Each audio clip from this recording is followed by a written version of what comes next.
Hello everyone, good morning সকলকে। তো কাল ছিল গণেশ চতুর্থী, আর সকালে উঠেই কিন্তু প্রথম কাজ আমার থাকে যেটা বিছানা গুছানো। তারপর ব্রাশ করে নিয়েছিলাম, ছাদটা ঘুরতে ঘুরতে বড়মশাইয়ের থেকে একটুখানি গল্পও করে নিয়েছিলাম। তারপর বড়মশাই এদিকে এক্সারসাইজ করছে, আর এদিকে বাপি গণেশ ঠাকুরকে চান করিয়ে নিচ্ছিল, আর এদিকে দিদারও চা খাওয়া হয়ে গেছে, আর এদিকে ওয়াশিং মেশিনে আমি জামা কাপড়গুলো সমস্ত দিয়ে দিয়েছিলাম। আর এদিকে দেখো ব্রেকফাস্ট করতে করতেই আমি ফোন ঘাঁটছিলাম, আর তারপর স্নান করে নিয়েছিলাম। আজকে অনেক তাড়াতাড়ি স্নান করে নিয়েছিলাম জানো তো, কারণ গণেশ পুজো, আবার একটুখানি অফিসেও আমার যাওয়ার আছে।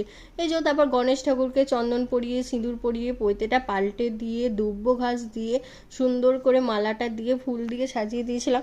তো গণেশ ঠাকুরটাকে এত সুন্দর দেখতে লাগছিল যে কি বলবো। আর গণেশ ঠাকুরকে কি লাড্ডু না দিলে হয় বলো? দেখো তোমরাই বলো তো কেমন লাগছে গণেশ ঠাকুরটাকে। তারপর সমস্ত জামা কাপড় মেশিন থেকে বার করে শুকুর দিয়ে নিচ্ছি। এদিকে রান্নাও কমপ্লিট হয়ে গেছে, তো মামুনি একটা জায়গায় যাচ্ছে, বলছিল যে খেয়ে নেবে। তো আমরা দেখো এদিকে ভাত বেড়ে নিয়েছিলাম, কারণ